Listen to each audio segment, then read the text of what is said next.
Well, hello, and thanks for watching another episode of ARFCOM News, your twice-weekly dose of the finest 2A propaganda.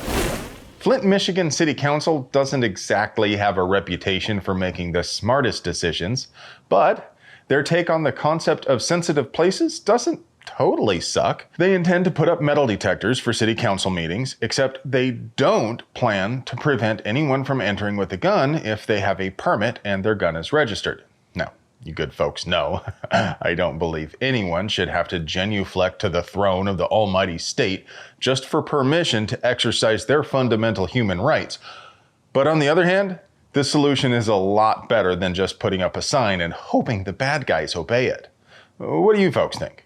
Is this policy reasonable or just more authoritarian nonsense? While you argue about that civilly down there in the comments, please consider it would be impossible for us to produce quality 2A propaganda without sponsors. So let's pay some bills. Today's video is sponsored by Hydra. From the genius who created the Bushmaster firearm comes the Hydra Mark 15, the ultimate weapon platform. Modular, versatile, and mission-driven, the Hydra Mark 15 quick and easy caliber changes give you a whole lot of options without costing a whole lot of money. And by Vault Pro, proudly manufacturing the finest American-made safes, vault doors, safe rooms, and storm shelters. And by Springfield Armory, their new Echelon pistol has a modular fire control group and a nifty universal mounting solution which will accommodate virtually any micro red dot. You guys know I always try to give you a heads up about voluntary confiscation events because not only are they a great way to make some easy money, but they're also a good opportunity to score some cheap guns and ammo. El Paso County is hosting one at Ascarate Park in El Paso on Saturday the 28th. The rules of engagement for this one are as follows. Limit of 10 guns per vehicle. They'll give you a $50 gift card for broken guns, $100 gift card for rifles or shotguns, $150 gift card for handguns, and $200 for assault rifles. But they don't allow so-called ghost guns, which I found somewhat interesting. Does that mean they don't consider spooky boys to be the existential threat to our communities we have been led to believe they are? Lies. Oh, lies! According to their FAQ, they are considering any home-built gun to be a spooky boy, so it seems they are wising up and trying to make it harder for people to profit from events like this. But this seems to indicate they may still accept strip lowers? Question mark? It's hard to say. I wouldn't buy 10 lowers just to find out, but if you have a few laying around, might not be a bad idea to run down there and see if you can get some gift cards for them. Bottom line is, the deputies on duty are going to be the ones making the final determination, so what they have in writing doesn't really matter anyway. It's really about what you can get them to buy. But the flyer says the gift cards are just regular MasterCard prepaid cards, so if they are considering a stripped AR lower to be an assault rifle, you could easily pick up 3 or maybe even 4 lowers with the card they give you for just one of them. Regardless of whether you have any items you care to unload for above market value, events like this are still a fantastic way to score some really cool guns and cheap ammo. While the flyer says they are accepting ammo, they won't be giving any gift cards for ammo, so you can probably score some for practically any cash offer. Make yourself up a nice looking sign, dress neatly, and bring lots of cash. Might not be a bad idea to also bring along a cart or a wagon just in case you get really lucky. In any case, one thing these events are always good for is disposing of evidence. As always, the event is no questions asked and entirely anonymous, plus all the firearms turned in will be destroyed, so it's a great place for criminals to get rid of weapons which could have been used to solve a crime. They did say they will check the serial numbers to see if they were reported stolen and make some sort of attempt to return the gun to the lawful owner though. So, I guess there's that.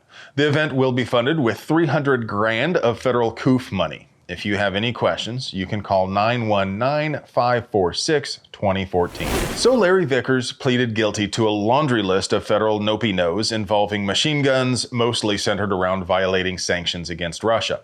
I gotta say, I'm a little conflicted on this. And don't get it twisted, it's not like I'm taking the ATF side on this, but I am a little confused about all the hero worship.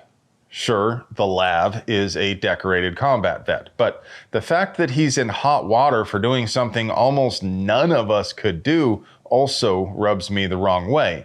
It's not like he's the only one. It's really common for the wealthy and connected to get unicorn guns for personal use on LE demo letters. Again, the NFA shouldn't exist, and the ATF are illegitimate. But the fact that wealthy, connected people are more equal than the rest of us is wrong. It's like that Lake Arthur Reserve police scandal from a few years ago where 100 rich and famous people were reserve officers in one tiny little town so they could use the Leosa exemption to carry nationwide. Now, you folks know, I think all people should be able to carry a gun anywhere in the country. But I also think it's wrong for rich people to get special treatment. Rich people doing rich people stuff is nothing new, but I don't have to like it. And I think the biggest part for me is that, to the best of my knowledge, Vickers has never really done anything of note to fight for gun rights.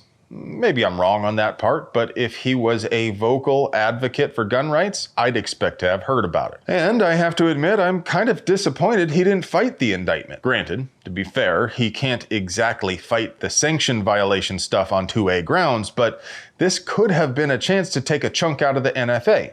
What do you folks think? Is Larry a 2A pipe hitter and I just missed it? The ATF got caught smuggling guns to Mexico.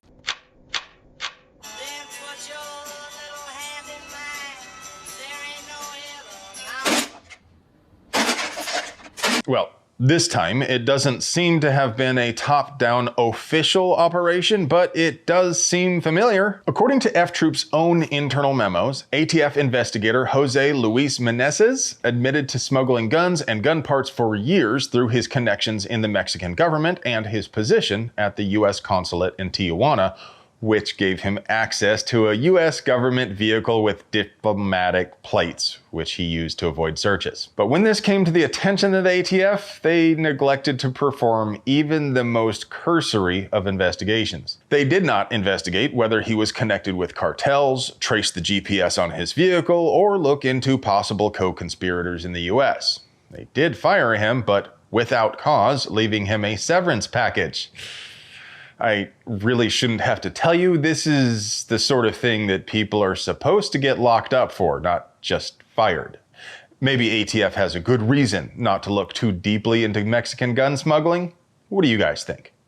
And now, for your moment of zen. 2 pounds of explosives at 22,000 feet per second.